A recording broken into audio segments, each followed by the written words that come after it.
Eh, Yarana les copains, ça fait plaisir, il a fait beau aujourd'hui, c'est le premier jour depuis 3 semaines. Non, c'est cool, vraiment ça fait plaisir. On va aller aux ruches aujourd'hui, donc on va aller aux abeilles, ça c'est cool. On va voir la ruche qu'on avait vue dans l'épisode 1, je crois, ou 2, ouais, je sais plus, dans le tout début, hein, une ruche qu'on avait ramenée ici.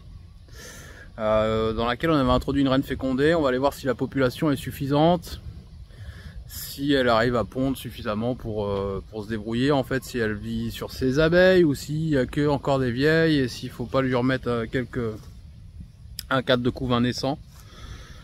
Puis après on va visiter les essaims, voir les essaims, s'il y a des vierges ou si les reines ont été fécondées. J'ai des gros doutes avec le temps qu'il a fait. On verra s'il y a... Je sais qu'il y a un essaim qui a été... la reine a été prise, Pamela a vu des œufs. Et puis on va voir pour les autres comment ça se passe. Bah voilà, ça vous dit ça? Allez, générique.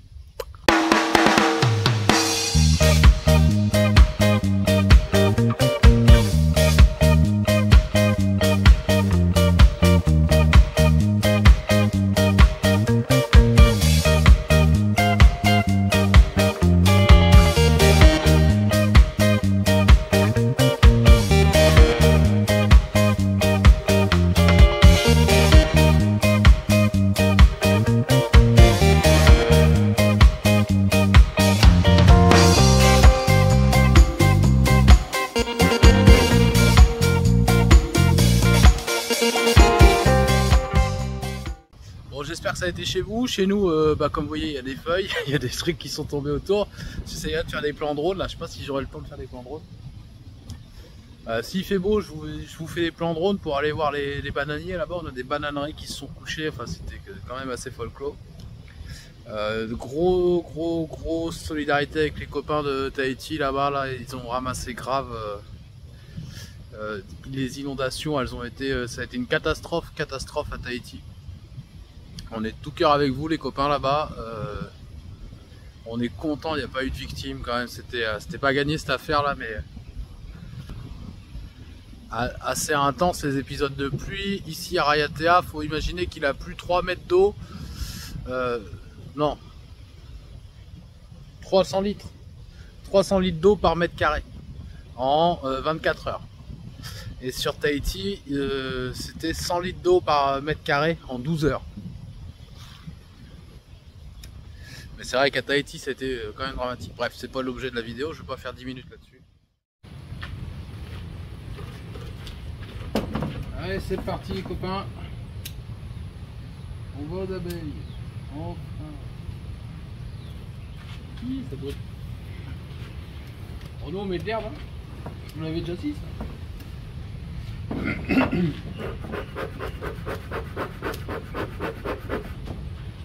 Fume.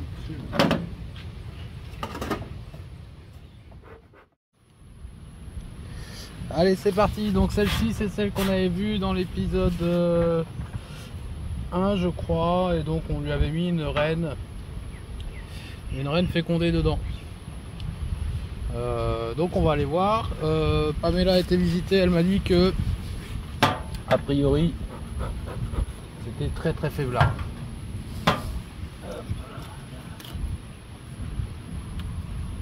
C'est à dire qu'en fait elle pond si vous voulez, mais elle a pas, pardon,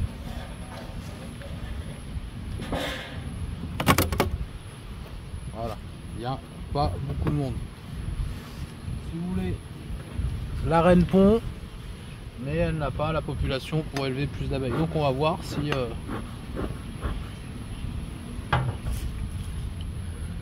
on va voir si on lui rajoute un couvain, si on la renforce.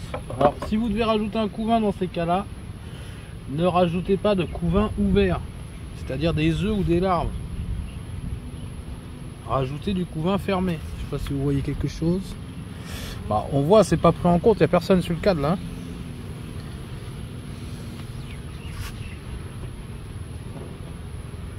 Ça se remet doucement quoi.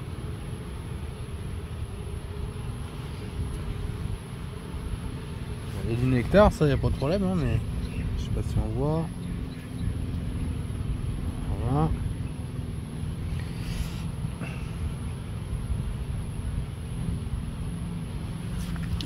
Voilà, déjà sur les 2 premiers cadres, elle ne pourrait pas prendre le couvain en compte, il n'y a pas assez d'abeilles. Là, ici, on a du couvain. Attention, la reine est peut-être par ici. Ici, j'ai du couvain. J'ai donc du couvain fermé, du couvain ouvert. J'ai des larves, j'ai des œufs. La reine ne doit pas être bien loin parce que j'ai des œufs qui sont bien droits, juste posés. Donc faire attention dans ces cas-là, elle ne doit pas être très très loin. J'ai des jeunes abeilles. Donc ça c'est bon signe, ça veut dire qu'il y a du couvain qui est naissant. À quoi je les reconnais les jeunes abeilles? Vous savez vous? Bah, dites-moi en commentaire. On les reconnaît parce qu'elles sont un peu plus grises et elles ont encore les ailes fermées. Elles ont du poil sur le thorax, elles ont les ailes fermées et elles sont un peu grises. Elles ont encore, vous voyez, je sais pas si on les voit là. Et puis elles sont plus petites. Est-ce qu'on voit mon doigt? Je me replace là. Ça c'est les jeunes abeilles, elles ont encore les ailes fermées. Donc ça veut dire qu'il y a des jeunes abeilles. Maintenant, est-ce qu'elles viennent de ce cadre là ou d'un autre? On va regarder, on va continuer la visite.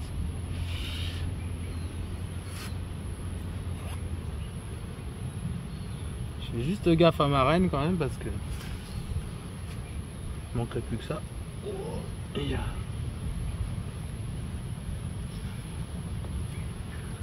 Bon, vous avez vu, c'est pas les colonies qui sont agressives. Hein. Voilà, ça c'est que du couvain naissance. Enfin, c'est pas que du couvain, qu'est-ce que je raconte? En tout cas, il y a plein de jeunes abeilles sur ce couvain là.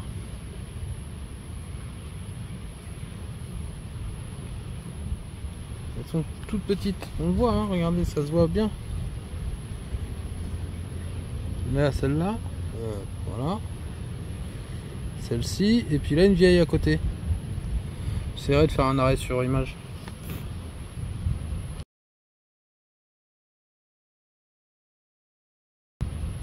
Et alors la reine, je ne sais pas où elle est. Donc là, je ne sais pas si vous voyez, mais moi j'ai des œufs partout.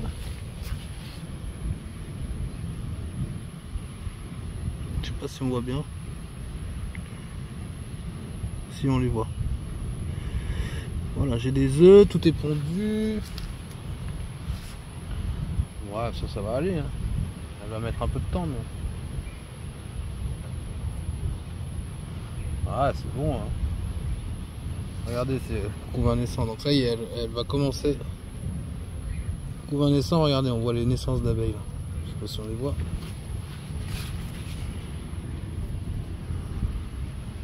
Vous voyez? La naissance d'une abeille en direct.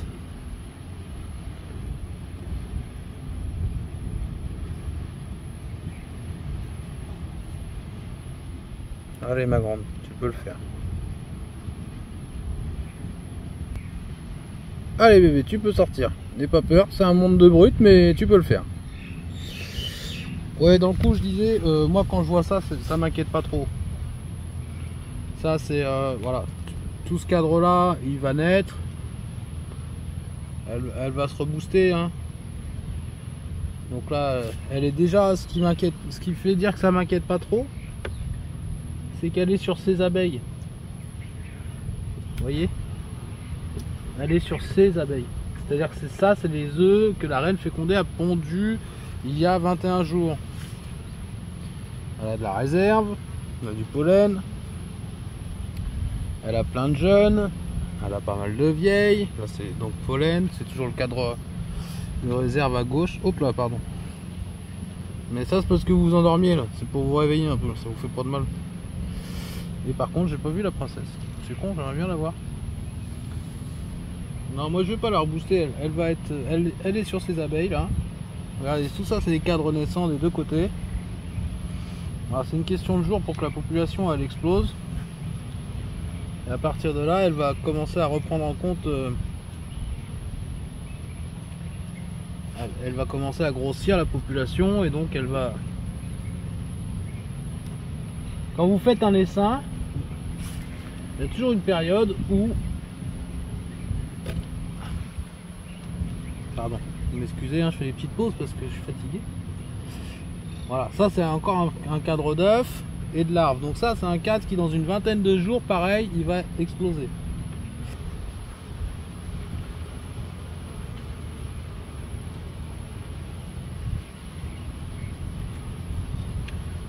Voilà, donc on va pas trop l'embêter.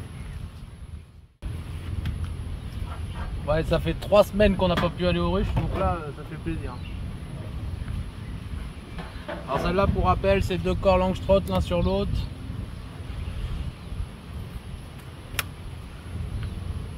Et moi c'est ce que j'appelle une pourvoyeuse, c'est-à-dire qu'elle, ce que je veux c'est qu'elle monte, donc il n'y a pas de grille à reine là.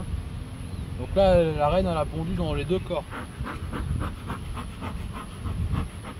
C'est d'ailleurs normalement comme ça que ça fonctionne hein, les ruches Langstroth. Langstroth, j'ai jamais su. Si vous savez, dites-moi en commentaire. Ah l'autre il fait putaclic pour un machin, truc. Ouais. Oui mon pote, c'est 5 abonnés, je suis content. Je suis content ouais. Voilà, c'est du miel. Vous vous rendez compte? Ça arrive à mieller pendant le mauvais temps. C'est fou. L'apiculture tropicale est folle. Complètement folle.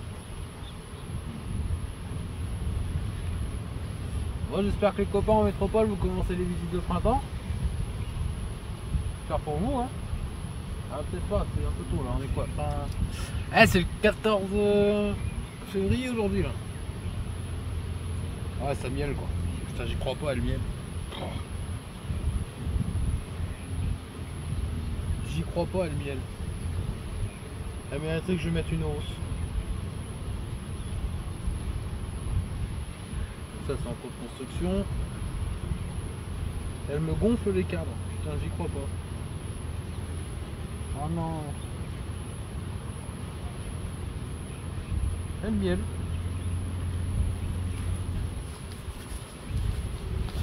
Je sais pas si vous voyez. Vous voyez toute la cire blanche là, blanchie et tirée.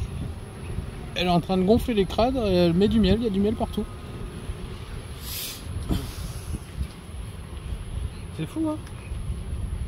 Nous on n'a pas mis le nez dehors mais elles y sont allées quand même hein.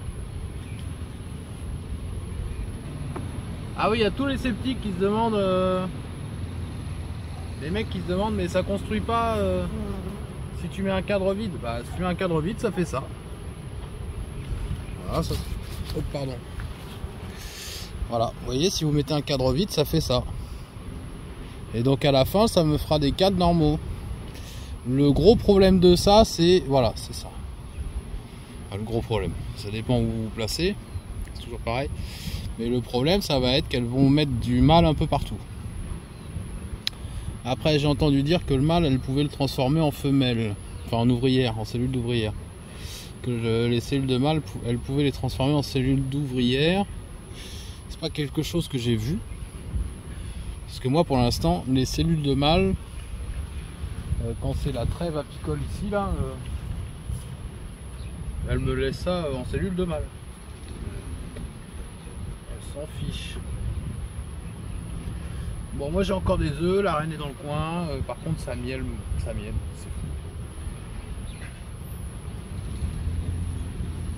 C'est complètement fou.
Ça c'est un greffage qu'on a introduit, c'est une reine, on a introduit une vierge le 17 janvier, on est le 14 février, elle devrait pondre, mais par contre on a des gros doutes, j'ai des gros doutes sur sa possible fécondation.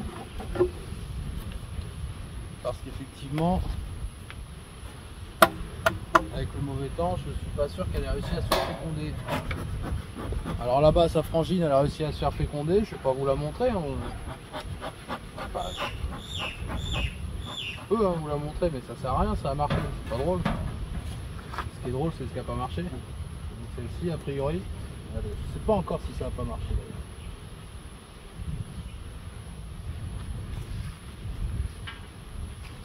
J'ai pas vu d'œuf la dernière fois. Ça se trouve, on va y trouver.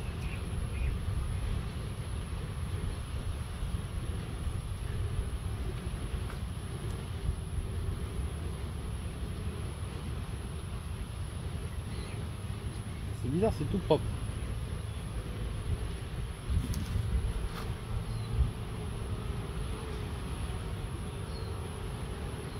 On va la chercher, mais je cherche des os.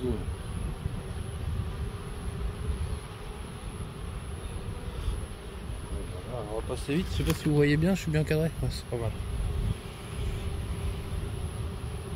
Je peux vous redescendre un peu quand même. Parce que là, la chaise Montessori, c'est pas le top. Hein. Ouais, je vais descendre.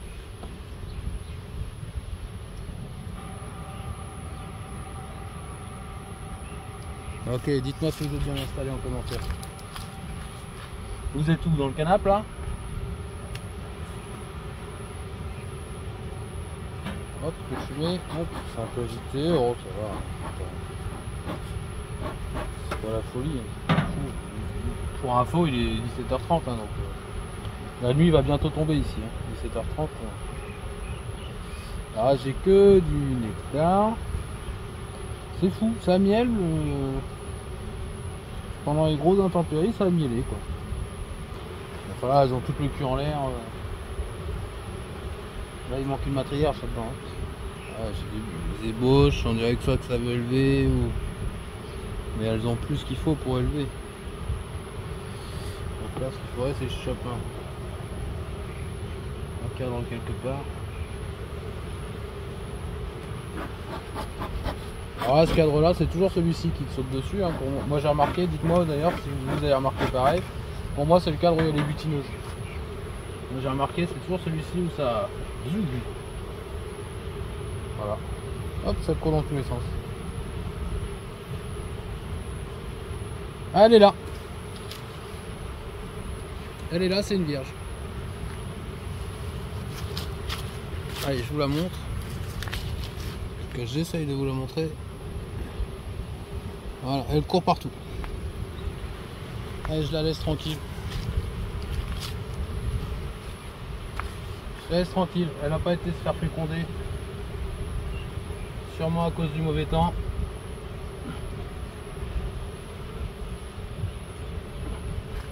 Allez, je lui laisse une petite semaine de chance.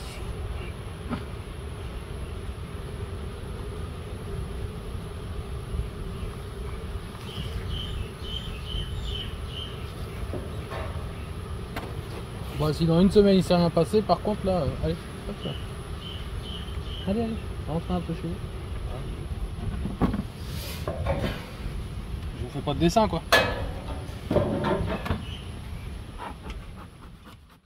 La reine qui est là, juste à côté, qu'on vient de visiter. La vierge là qu'on vient de voir, que je pense qu'elle a pas pu se faire féconder. Ce qui est bizarre, c'est que sa sœur s'est fait féconder. Je disais, ça devait être sportif là, de se faire féconder pendant les tempêtes tropicales. Donc coup, je pense qu'elle a pas pu sortir celle-là et dans le coup, je lui laisse encore une petite semaine de clémence. Ok les copains, j'espère que l'épisode vous a plu. Enfin on est retourné aux abeilles, vivement qu'on puisse y aller en permanence et que ça miel et qu'on fasse des tonnes de miel. Ou au moins un pot s'il te plaît, parce qu'il me reste plus que 500 grammes de miel pour moi, conso perso quoi. S'il te plaît quoi. Donc là on espère que le temps va le faire. J'espère que la dépression qui est aux Fidji mais qu'elle aille bien au sud, là vers l'Antarctique, là bien sud. Viens par là, c'est bon, c'est fait. Nous c'est bon, c'est mouillé, il y a assez, c'est bon. Hein, les cuves elles sont pleines, tout est plein, c'est bon. Oti. En réponse aux commentaires de la semaine dernière, vous faites non, la reine elle n'était pas vieille, hein, elle a 6 mois. Non, non, par contre, je pense que c'était une mauvaise fécondation. Mauvaise fécondation à mon avis, et c'est ce qui expliqué qu'elle n'a pas pu durer longtemps. J'ai eu la même chose l'an dernier sur une autre reine. Bah sur les 2 premiers essaims qu'on a achetés, là, il y avait une où on lui a pris 5 essaims, ça c'est clair, on a tapé dedans, il n'y a pas de problème. Par contre, au démarrage de la saison, elle n'a pas pu redémarrer. Elle n'arrivait pas à pondre, et puis on voyait la population diminuer, elle continuait à apaiser sa colonie, ce qui fait que la colonie n'avait pas envie d'élever, mais par contre elle a pas... elle pondait plus assez pour subvenir, donc on a été obligé de remplacer la reine, alors qu'elle avait, c'est pareil, c'était une reine qui avait 9 mois peut-être, donc c'était pas une question d'âge, c'était vraiment une question de spermathèque je pense. Voilà. Effectivement spermathèque, dans le coup on en vient à la même conclusion, mais c'était pas l'âge, voilà. C'est pas forcément l'âge le problème. Et oui. Allez, on se retrouve la semaine prochaine. N'oubliez pas de vous abonner, n'oubliez pas de liker si ça vous a plu. N'oubliez pas de mettre un petit commentaire, ça fait toujours plaisir, ça encourage à continuer. Et puis je vous dis à la semaine prochaine, la bise.